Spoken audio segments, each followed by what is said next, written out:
हृदय तैयार कर सकें। आज मैंने जो पढ़ा था वो यिर्मयाह नबी की पुस्तक 25 अध्याय है। यिर्मयाह नबी का पुस्तक 25 अध्याय इस्राएलियों के इतिहास में बहुत ही एक महत्वपूर्ण अध्याय है ये यिर्मयाह 25 अध्याय। उसका कारण, मेरी आवाज बराबर आ रहा है ना आप लोगों को? ठीक है। उसका कारण 2-3 है। पहला कारण यह है कि परमेश्वर यहूदियों को बाबुल में गुलाम बना करके भेजा। उसका मुख्य कारण ये 25वां अध्याय में है। और दूसरी बात, परमेश्वर उनको 70 साल के बाद में जो छुटकारा देंगे उसकी वायदा भी इसी अध्याय में है। तीसरी बात, इस्राएलियों को गुलाम बनाकर सताने वाला बाबुल को, यानी बाबिलोन, बाबुल या बाबिलोन को प्रभु दंड देंगे और उसका कारण भी इसी अध्याय में बताया है। तो इन कारणों से ये 25वां अध्याय बहुत ही महत्वपूर्ण है। और आपको पता होगा कि यहां पर यिर्मयाह नबी ने जैसे भविष्यवाणी किया, यिर्मयाह नबी की भविष्यवाणी बोलने से भी मैं ये बोलना चाहूंगा कि यिर्मयाह नबी ने जो चेतावनी दिया था, वार्निंग दिया था इस्राएलियों को कि परमेश्वर उनको बाबिलोन गुलामी में भेजने वाला है, तो उस अनुसार यहूदिया के लोग बाबिलोन में गुलाम बनकर के पहुंच गए। 70 साल वहां रहे। उस समय का एक मुख्य व्यक्ति था दानिएल। दानिएल परमेश्वर से प्रार्थना करने लगा, लेकिन विशेषकर रिहाई की, छुटकारे की प्रार्थना दानिएल ने तब किया जब दानिएल बाबुल में रहकर यिर्मयाह 25 अध्याय को पढ़ा था। समझ में आ रहा है ना आप लोगों को? यिर्मयाह, ठीक है, यिर्मयाह नबी का एक नाम है, वो है आंसुओं का नबी, a prophet of tears, prophet of tears. जब वो बिल्कुल बालक था, लड़का था, तभी से प्रभु ने उसे अपनी सेवकाई के लिए चुना था। तो उसकी लड़कपन से परमेश्वर ने उसे परमेश्वर की सेवकाई के लिए चुना। और लगातार परमेश्वर ने इस्राएलियों के पाप, आपको मालूम है कितने साल यिर्मयाह नबी के द्वारा ही याद दिलाता रहा? पढ़िए यिर्मयाह 25 का 3रा वचन, वहां पर लिखा हुआ है 25 वर्स 3, यिर्मयाह। आमोन के पढ़ लीजिए। आमोन के पुत्र यहूदा के राजा योशिया के राज्य के 13वें वर्ष से लेकर आज के दिन तक अर्थात 23 वर्ष से यहोवा का वचन मेरे पास पहुंचता आया है और मैं उसे बड़े यत्न के साथ तुमसे कहता आया हूँ, हाँ, परंतु तुमने उसे नहीं सुना। नहीं सुना। उसमें हम वापस आएंगे, लेकिन हम इस बात को भी देखेंगे कि परमेश्वर लगातार इस नबी को 23 वर्ष तक सेवकाई करने के लिए दिया था। उसका मतलब परमेश्वर इनको 23 वर्ष तक इस सेवकाई में लगा के रखा। तो लगातार 23 वर्ष तक नबूवत करता रहा। क्या नबूवत, क्या भविष्यवाणी? उसमें मुख्य बात यह था कि परमेश्वर नबी यिर्मयाह के द्वारा इस्राएलियों के, नहीं तो यहूदियों के पापों को स्मरण दिलाता रहा, उनके पापों को स्मरण दिलाता रहा। तो लेकिन वहां लिखा है कि वे कभी भी नबी की बातों को नहीं सुना। परमेश्वर ने जो उनको सुनाया, उन वचनों को वे कभी नहीं सुने। तो 23 साल अपने बालकपन से लेकर लगातार सेवकाई करता रहा, लेकिन 23 साल में भी खत्म नहीं हुआ, उसके बाद भी करता रहा सेवकाई। तो यिर्मयाह नबी एक आंसू का नबी कहलाता है, क्योंकि यिर्मयाह के द्वारा परमेश्वर ने यहूदा पर बीतने वाली विपत्ति के बारे में बताता गया। आपको मालूम है, उन वचनों के अनुसार जब परमेश्वर ने यहूदियों के साथ, इस्राएलियों के साथ किया, तो इस यिर्मयाह से सहन नहीं हुआ। तो इसी यिर्मयाह ने दूसरा एक पुस्तक और लिखा, वो है विलाप गीत, लैमेंटेशंस। तो विलाप गीत में यिर्मयाह नबी जो है इस्राएलियों के पतन, इस्राएलियों के पाप, उसकी परिणाम, उन पर आई हुई दंड, इन सब के लिए रो रहा है। हमेशा यिर्मयाह नबी को इस्राएल की छुटकारा के लिए रोता हुआ हम देख सकते हैं, इसलिए उसे आंसुओं का नबी नाम दिया। और उसी तरह यिर्मयाह, इसी यिर्मयाह है, अपना जन्मदिन को कोसा था। अपना जन्मदिन को श्राप देने वाला भविष्यद्वक्ता भी यिर्मयाह था। अय्यूब और यिर्मयाह, ये दो लोग हैं जन्मदिन को श्राप दिए थे। ജന്മദിവസത്തെ ശപിച്ച രണ്ടുപേർ ഇയ്യോബും യിരെമ്യാവുമാണ്. तो ये यिर्मयाह इसराइलियों के पापों को स्मरण दिलाया, चेतावनी दिया, मन फिराने के आदेश दिया। मन नहीं फिराओगे, वापस नहीं आओगे तो प्रभु तुम्हें बंधुआई में भेजेंगे बोला। बंधुआई में भेजने के बाद परमेश्वर उनको 70 सालों के बाद फिर दया करके छुड़ाएंगे, यह भी बताया। तो ये 25 अध्याय इसलिए बहुत ही महत्वपूर्ण है।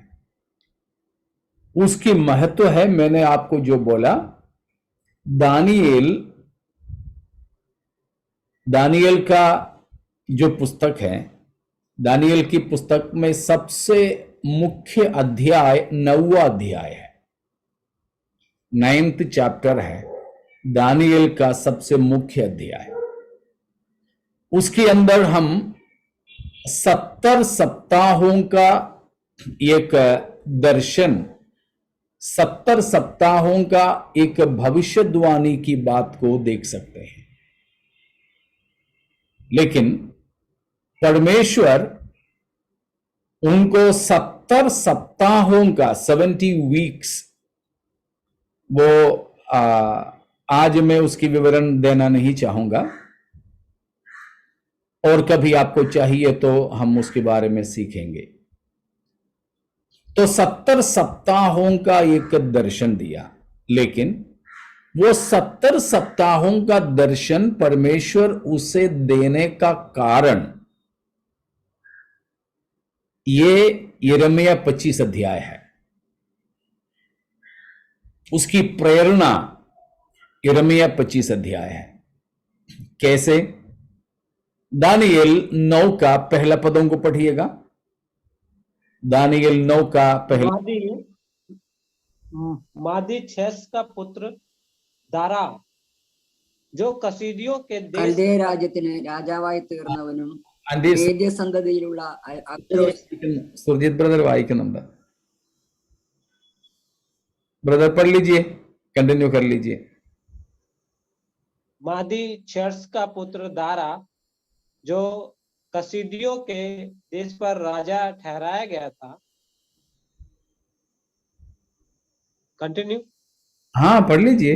हाँ, उसके राज्य के पहले वर्ष में मुझ दानियल ने शास्त्र के द्वारा समझ लिया कि यरूशलेम की उजड़ी हुई दशा यहोवा के उस वचन के अनुसार जो यिर्मयाह नबी के पास पहुंचा था, कुछ वर्षों के बीतने पर अर्थात 70 वर्ष के बाद पूरी हो जाएगी।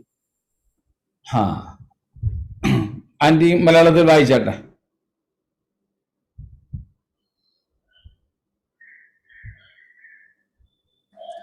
കൽദേ രാജ്യത്തിന് രാജാവായി തീർന്നവനും മേദ്യ സന്തതിയിലുള്ള അഹരോസിന്റെ മകനുമായ ദാര്യാവേശിന്റെ 1-ാം ആണ്ടിൽ, അവന്റെ വാഴ്ചയുടെ 1-ാം ആണ്ടിൽ തന്നെ ദാനിയേൽ എന്ന ഞാൻ യെരൂശലേമിന്റെ ശൂന്യാവസ്ഥ 70 സംവത്സരം കൊണ്ട് തീരും എന്നിങ്ങനെ യഹോവയുടെ അരുളപ്പാട് യിരെമ്യാ പ്രവാചകനുണ്ടായ പ്രകാരം ഒരു കാലസംഖ്യ പുസ്തകങ്ങളിൽ നിന്ന് ഗ്രഹിച്ചു.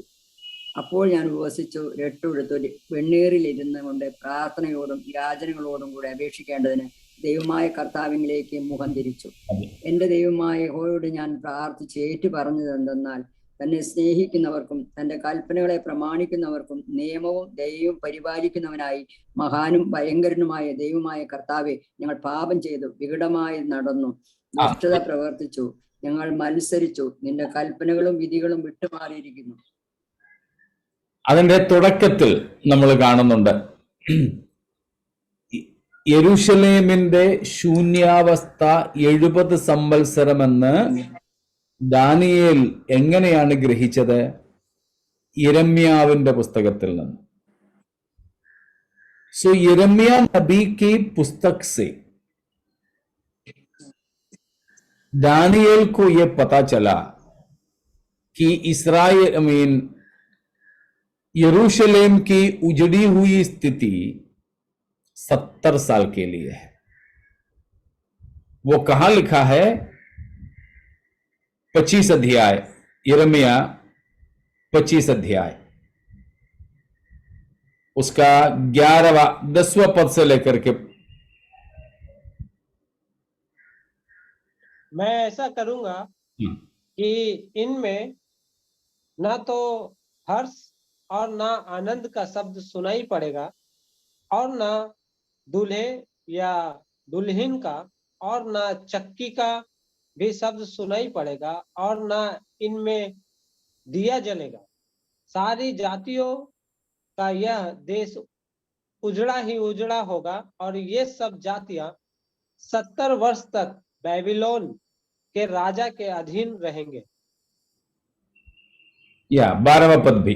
जब 70 वर्ष बीत चुके तब मैं बेबीलोन के राजा और उस जाति के लोगों और कसीदियों के देश के सब निवासियों को अधर्म का दंड दूंगा, यहोवा की यह वाणी है।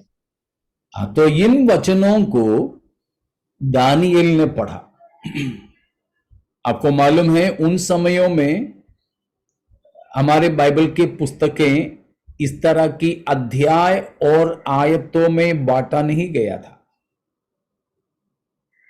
वो एक पूरा पूरा स्क्रॉल, पूरा पूरा चमड़े का जो लिखित होता था, तो बड़े चादर जैसे, बड़ा चादर जैसा या हमारे दरी जैसे चीजों में लिखे जाते थे। वो फिर मोड़ मोड़ करके रखते थे, तो इसलिए उसको स्क्रॉल्स बोलते थे। उसी में से स्क्रिप्चर जो आया है। तो वो लगातार पहले अध्याय से लेकर लगातार पढ़ते जाता था। पढ़ते पढ़ते में ये 25 अध्याय की 10 से लेकर पदों में यिर्मयाह जो बताया, उन बातों पर दानिएल आ पहुंचा। तब दानिएल के अंदर बड़ा आनंद है, डर है, उतावले हैं, ये सब हुआ। वो उपवास और प्रार्थना में बैठ गया, टाट ओढ़कर राख में उपवास के साथ बैठा, अपने पूर्वजों के पापों का अंगीकार करके क्षमा मांगने लगा। क्या पता चला दानिएल को? 70 साल की बंदुआई के बाद इस्राएल को छुटकारा है। उसके लिए वो प्रार्थना करने लगा। आपको पता है कि दानिएल ये प्रार्थना कब करने लगा? लगभग तब तक 68 या 69 बंदुआई में हो चुका था।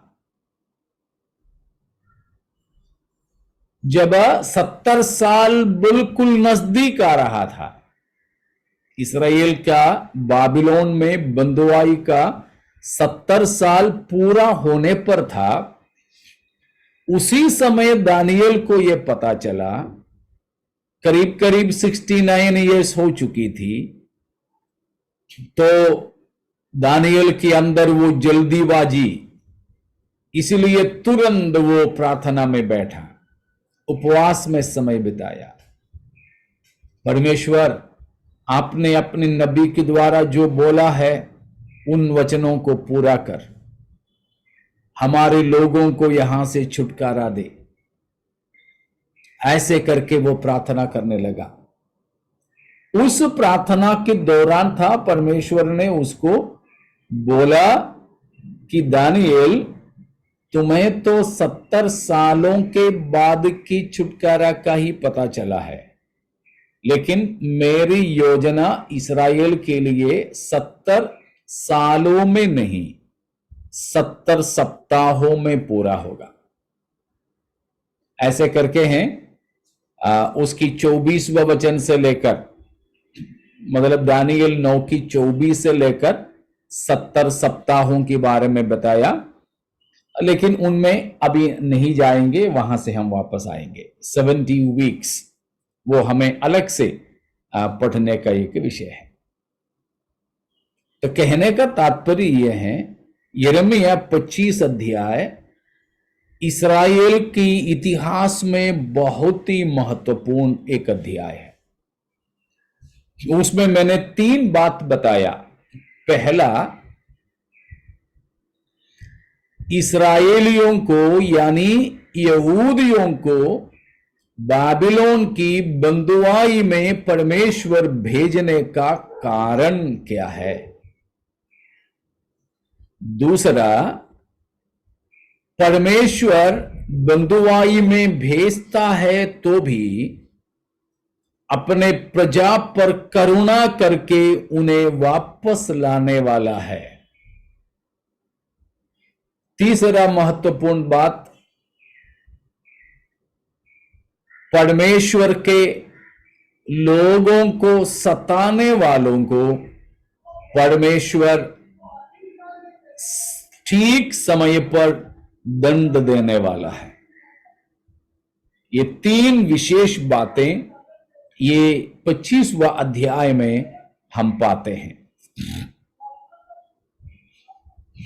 उसमें पहली बात हमने 25 का 3 से लेकर पढ़े थे। यिर्मयाह नबी जब लड़का था, पहला अध्याय में हम पढ़ते हैं परमेश्वर उसे बुलाता है, भेजता है तो बोलता है परमेश्वर मैं नहीं जा सकता, मैं कौन हूं? लड़का हूं, मैं बालक हूं, मैं बात करने लायक नहीं हूं, मुझे बात करना नहीं आता है, नहीं आता है। तो उस प्रकार परमेश्वर से वो बताता है।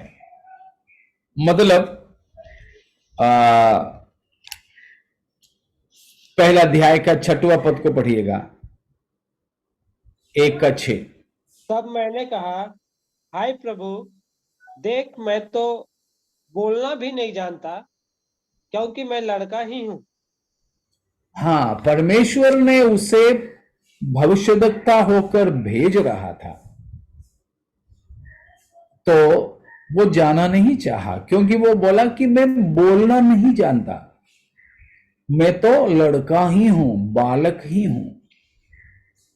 तो अपने लड़कपन से लेकर, मतलब एक टीनेजर रहा होगा, एक टीनेजर हार्डली, तो तब से लेकर वो नबी 23 साल तक इस्राएलियों को अपना पाप स्मरण दिलाता रहा, पाप स्मरण दिलाता रहा। हम सोचिए, यरूशलेम सारे पृथ्वी भर में परमेश्वर अपना निवास स्थान होकर कोई जगह को चुना है, वो केवल यरूशलेम है। परमेश्वर पृथ्वी में कहीं कोई जगह को पवित्र किया है, वो यरूशलेम है। लेकिन उस यरूशलेम को परमेश्वर उजड़ने दिया। ലോകത്തിൽ ഭൂമിയിൽ എവിടെയെങ്കിലും ദൈവം വസിക്കുവാൻ ഒരു സ്ഥലം തിരഞ്ഞെടുത്തിട്ടുണ്ടെങ്കിൽ അത് യെരുശലേം മാത്രമാണ്. ഭൂമിയിൽ എവിടെയെങ്കിലും ഒരു സ്ഥലത്തെ ദൈവം വിശുദ്ധീകരിച്ചിട്ടുണ്ടെങ്കിൽ അത് യെരുശലേം മാത്രമാണ്. അങ്ങനെയുള്ള യെരുശലേമിനെ ദൈവം ഇവിടെ കുപ്പക്കുന്നാക്കുകയാണ്. ऐसा जगह जहां परमेश्वर रहने के लिए चुना, उसी जगह को परमेश्वर अभी उजड़ने दे रहा है। कारण क्या है? परमेश्वर का मंदिर यरूशलेम में है, उस मंदिर को परमेश्वर तोड़ने जा रहा है, तोड़े जाने की अनुमति दे रहे हैं।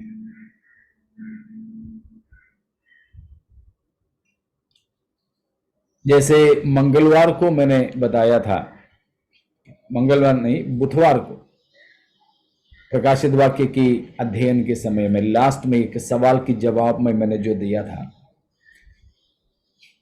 लेवीय व्यवस्था 10 अध्याय, लेविटिकस चैप्टर 9 में ordination of Aaron and his sons, हारून और हारून के पुत्रों के अभिषेक की सेवकाई 9 अध्याय में लेवी व्यवस्था में है। 10 अध्याय में उन्हीं में से नादाब और अबीहू 2 याजक लोग परमेश्वर की सम्मुख में जवानी में मारे जाते हैं। समझ में आ रहा ना? यरूशलेम का मंदिर उस समय ये जो लिव्य व्यवस्था की बात है, वहां पर उस समय मंदिर नहीं बनी थी, उससे काफी साल पहले की बात है। लेकिन परमेश्वर की उपस्थिति, उस उपस्थिति में अन्य अग्नि जलाया, अपवित्र आग जलाने के कारण, अयोग्यता के साथ परमेश्वर की उपस्थिति में प्रवेश करने के कारण कल ओडयन किया हुआ, कल अभिषेक किया हुआ याजक, 2 जवान याजक मारे जाते हैं। और परमेश्वर ने सख्त नियम दिया, कोई मेरी उपस्थिति में मत आना, मेरे पवित्र वस्तुओं को छूने वाले पवित्र होना चाहिए।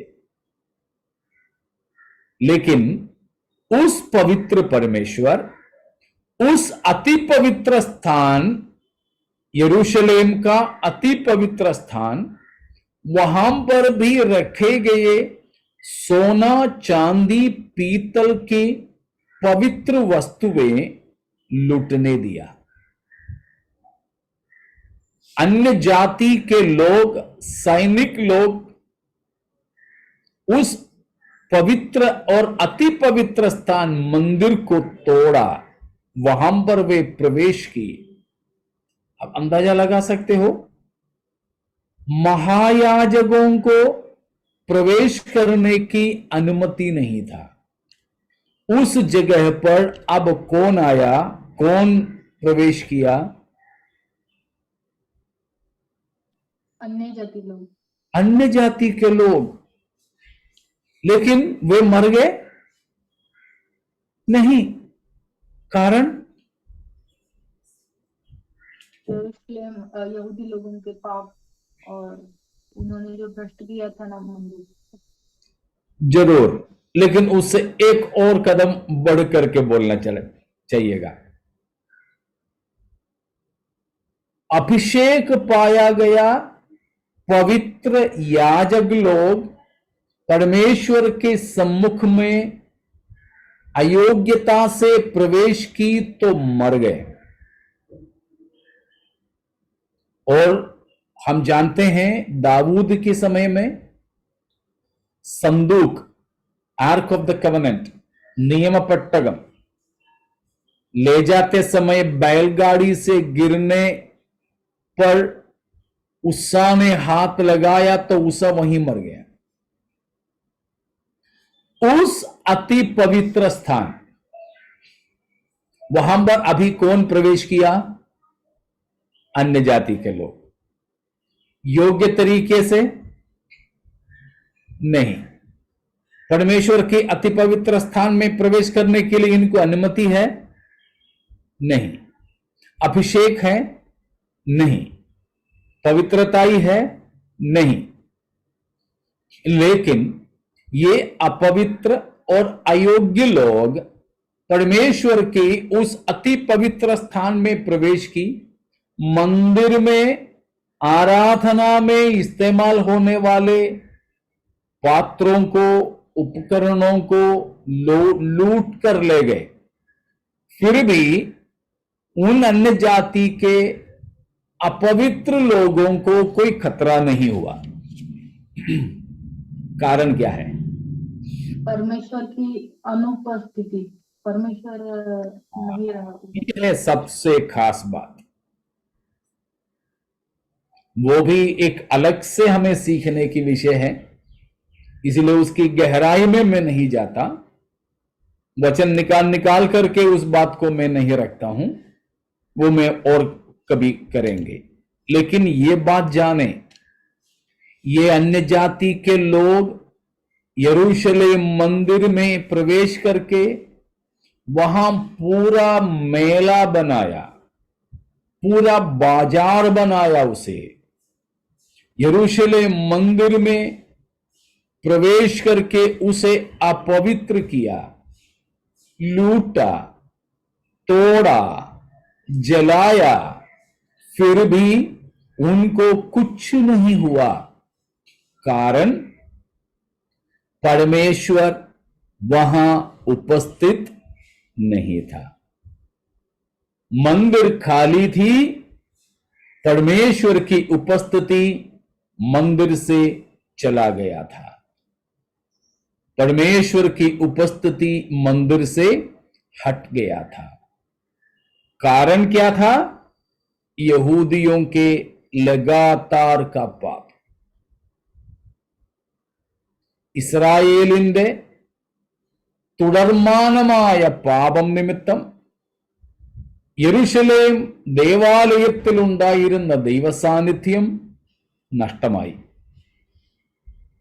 ദൈവസാന്നിധ്യം നഷ്ടമായിടത്ത് അന്യജാതിക്കാർ കയറി ചപ്രം ചിപ്രം അതിനെ ചവിട്ടി മെതിച്ചു.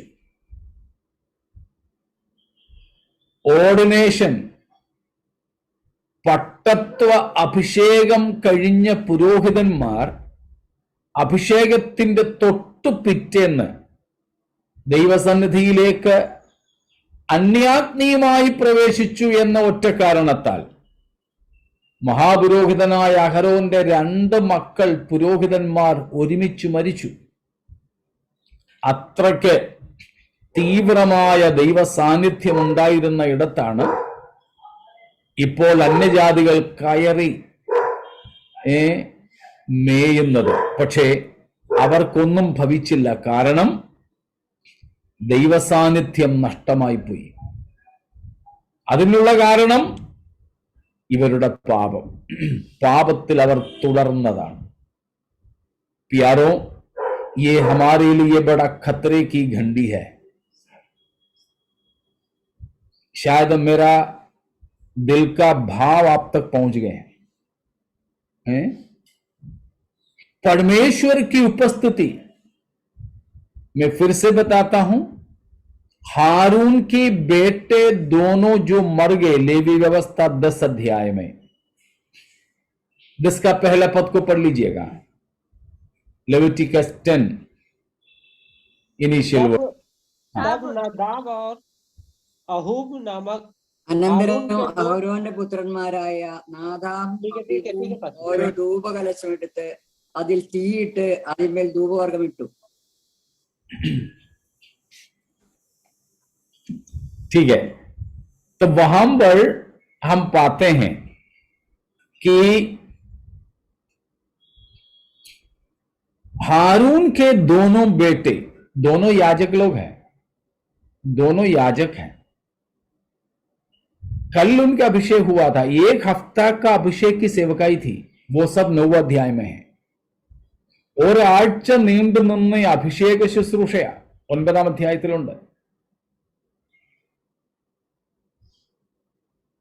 उसके तुरंत बाद कल परमेश्वर ने अभिषेक किया याजक, उनका एक छोटी सी गलती को उस परमेश्वर की उपस्थिति ने बर्दाश्त नहीं किया। लेकिन अब यरूशलेम मंदिर में क्या हो रहा है? अन्य जाति के लोग,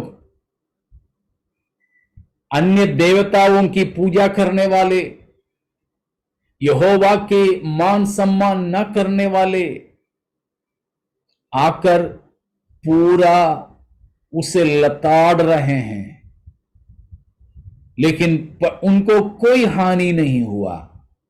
बस कारण यह था, इस्राएल के पापों के कारण यरूशलेम मंदिर में से परमेश्वर की उपस्थिति नष्ट हो चुकी थी। प्यारों, मैं दोहरा कर बताऊं, परमेश्वर के लोगों के सबसे बड़ी अहमियत हमारे परमेश्वर के उपस्थिति है। If God's presence is not with us, if God's presence is not among us, we are nothing.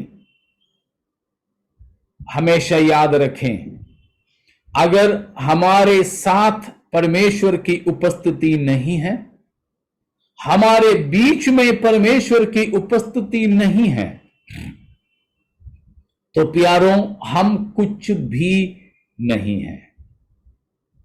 जैसे जानवर किसी खेत में जो है पूरे पूरे चरते हैं, वैसे दुश्मन हमारे ऊपर चरेंगे। The enemy will pasture on us if God's presence is not with us. परमेश्वर की उपस्थिति यदि हमारे संग नहीं, तो दुश्मन हम पर ചറേങ്കെ. നമ്മോട് കൂടെ തിരുസാന്നിധ്യമില്ലെങ്കിൽ ദുഷ്ടൻ നമ്മളെ കേറി മേഞ്ഞുകളയും. എന്നാൽ തിരുസാന്നിധ്യം നമ്മോടൊപ്പം ഉണ്ടെങ്കിൽ ശത്രുവിന് നമ്മോട് അടുത്തു വരുവാൻ കഴിയുകയില്ല. സ്തോത്രം. इसीलिए आज पहला संदेश हमें यह मिल रहा है, इस्राएलियों जैसे लगातार परमेश्वर की वाणी को ठुकराते रहें, वैसे हम परमेश्वर की वाणी को ठुकराए नहीं। लगातार वे पापों में अपने जीवन बिताए, वैसे हम ना करें।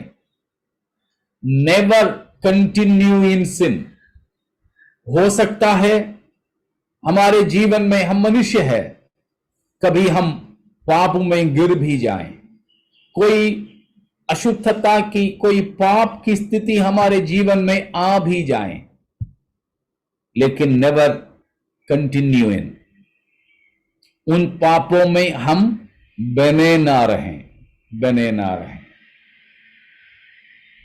मैं अक्सर ये दृष्टांत देता हूं, एक छोटी सी पुलिया, ए नैरो ब्रिज, नीचे पूरा कीचड़ है। ये ब्रिज के ऊपर से एक बकरी की बच्ची जा रही थी, पैर फिसलकर नीचे की कीचड़ में गिरी। वहीं खुशी से रहेगी वो? बिल्कुल नहीं। वहां से कैसे भी बाहर आ जाएगी, दोबारा उस रास्ते से वो नहीं जाएगी।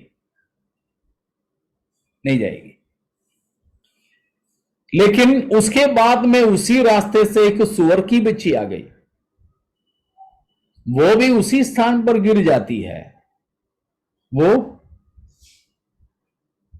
बड़ी खुशी से बनी रहेगी। हाँ, संतोष उमड़ रहा गाना गाएगी, वहीं पड़ी है?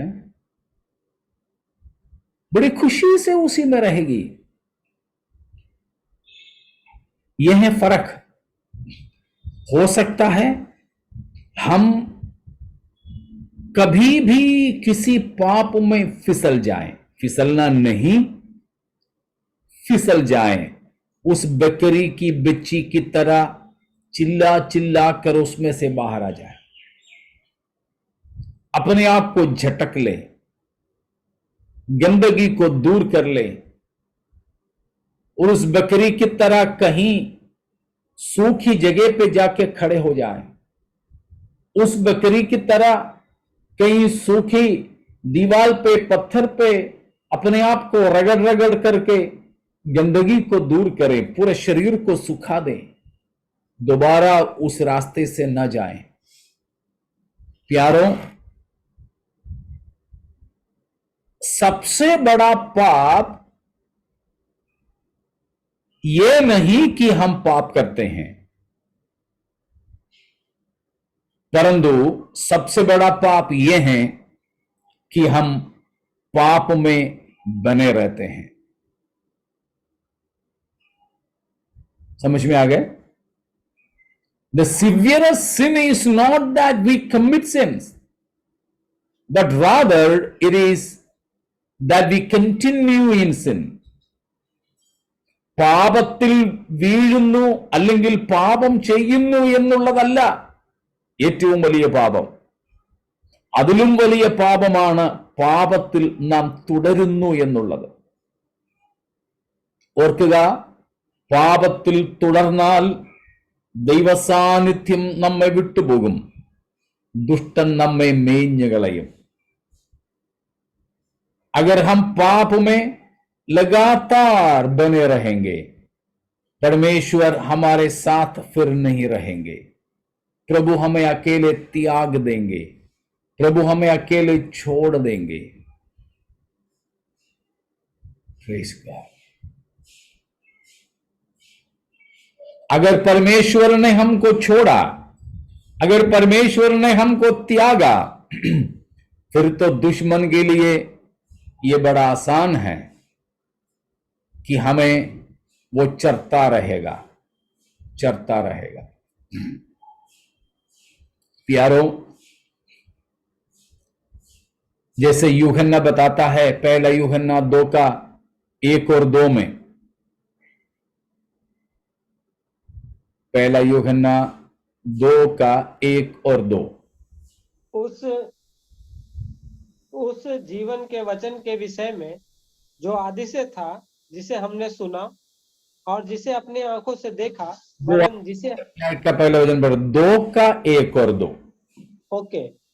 हे मेरे बालकों, मैं ये बातें तुम्हें इसलिए लिखता हूँ कि तुम पाप न करो. और यदि कोई पाप करे तो पिता के पास हमारा एक सहायक है, अर्थात धर्मी यीशु मसीह, और वही हमारे पापों का प्रायश्चित है, और केवल हमारे ही नहीं वरन सारे जगत के पापों का भी. Praise God. तो यूहन्ना ने बताया, मैं इसीलिए लिखता हूं कि तुम पाप ना करो.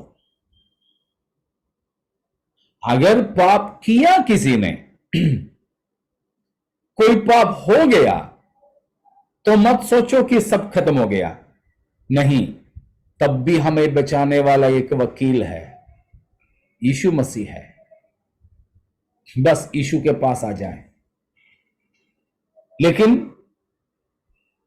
कई बार पाप करने वाले प्रभु यीशु मसीह से भाग जाते हैं, यहूदा की तरह. वो विनाश की ओर है. वो नहीं हो,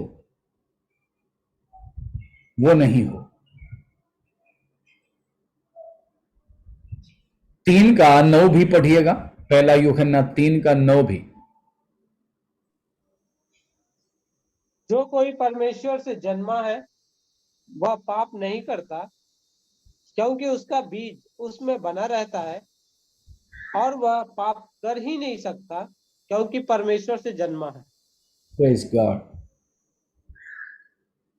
पाप कर ही नहीं सकता. No one born of God deliberately, knowingly, and habitually practices sin. For God's nature abides in him. His principle of life, the divine sperm, remains permanently within him, and he cannot practice sinning because he is born of God. Practice sinning. दो बात. पहली बात वहां पर कहा कि जो परमेश्वर से जन्मा वो पाप नहीं करता. नहीं करता का मतलब है उसमें पाप होता नहीं, ये नहीं. फिर से बताता हूं, जो परमेश्वर से जन्मा है उसमें पाप होता नहीं, ये नहीं लिखा, लेकिन वो पाप करता नहीं. मतलब जानबूझ के वो पाप नहीं करेगा. जो सचमुच में नया जन्म पाया व्यक्ति जानबूझकर, सोच समझकर पाप नहीं करेगा, पाप नहीं करेगा. लेकिन हम पापी मनुष्य होने के नाते अनजाने में, न चाहते हुए, अचानक से कुछ पाप, जैसे वो बकरी की बच्ची फिसलने के बारे में मैंने कहा, ऐसे कुछ हो सकता है. लेकिन जानबूझ के, पर्पसली, डिलिबरेटली नोइंगली, हैबिचुअली पाप नहीं करते। और दूसरी बात वहां पर बताया, वो पाप कर ही नहीं सकते। कर ही नहीं सकते जो लिखा, उसका मतलब है पाप में बने रहना उससे संभव नहीं। अचानक से भी, अनजाने में भी कोई पाप नया जन्म पाया व्यक्ति के जीवन में हो जाए तो भी वो पाप में कंटिन्यू नहीं कर सकता, पाप में बने नहीं रह सकता। जैसे उस बकरी की बच्ची पानी में गिर जाए तो पानी में नहीं रहेगी, कीचड़ में गिर जाए कीचड़ में बिल्कुल नहीं रहेगी। तो वही बात यिर्मयाह नबी के द्वारा हम सीखते हैं कि परमेश्वर की वाणी को लगातार ठुकराने वाले लगातार ठुकराने वाले वे बाबुल के देश में भेजे गए, बंदी बनाए गए। यरूशलेम मंदिर से और यरूशलेम से परमेश्वर की उपस्थिति हट गया। फिर तो वे साधारण से लोग बन गए, तो शत्रु उन पर हावी हो गए। हमारे जीवन में ऐसा ना हो, परमेश्वर को हमसे बार बार कुछ बोलना ना पड़े। हम लोग बच्चों को बोलते हैं ना, बेटा जाके वो लेके आ जा। हाँ पापा तो बोला है, लेकिन हिले ही नहीं वहां से जहां जो बैठा था। और एक बार, हाँ पापा अब भी, बस मैं आया, लेकिन वहीं बैठा है। फिर पकड़ के दो देकर बोलता है, अब से कुछ बात बोले ना, टालना नहीं, तुरंत करना।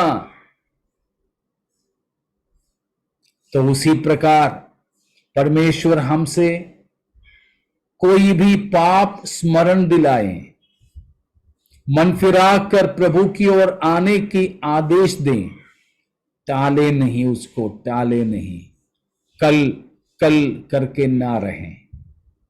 हम अपने जीवन को जांचें। परमेश्वर अगर कुछ हमें बताया है तो प्यारों, हमें टाले बिना जल्द ही उसकी पालन करना है, नहीं तो परमेश्वर की उपस्थिति हमें छोड़ जाएंगे। तो इस्राएल पाप किया तो सबसे बड़ा नुकसान उनको क्या हुआ? सबसे बड़ा नुकसान, They lost God's presence. Yes, उसको बड़ा नुकसान समझने लायक हमारे दृष्टि खुल जाए, तब भी परमेश्वर की उपस्थिति हमें छोड़ जाए, तब भी शायद हमें पता नहीं चलेगा। तब भी शायद हमारे जीवन में बाहरी तौर पर और कोई फर्क नहीं होगा। आर्थिक तौर पर उन्नति होगी, सांसारिक तौर पर उन्नति होंगे, लेकिन क्या नष्ट हो गया? परमेश्वर की उपस्थिति। परमेश्वर की उपस्थिति को सबसे बड़ा धन, सबसे बड़ा बल और सबसे बड़ा आनंद हम समझें, और लॉस ऑफ दैट प्रेजेंस, उस उपस्थिति की ना होना हमारे जीवन का सबसे बड़ा खतरा समझे। हालेलुया, सबसे बड़ा खतरा समझे। हाँ प्यारों, आज हमें अपना जीवन प्रभु के हाथों में समर्पण करना। पापों में हम लगातार ना रहें, बाकी भाग और किसी समय चाहे तो कल सुबह हम मनन करेंगे। तो आइए, परमेश्वर की उपस्थिति सबसे बड़ा धन, बल, आनंद और घमंड की बात समझें। तो प्रभु के हाथों में हम दे दें। प्रभु जी, हम पापों में जीवन बिताने वाले ना बने। हम मन फिराकर, आप जब हमसे कहेंगे बिल्कुल भी देर न करते हुए आपके सम्मुख आने वाले बन जाए। उसके लिए आइए अपने जीवनों को समर्पित करते हुए हम प्रार्थना में जाएंगे। Hallelujah, praise the Lord, praise the Lord.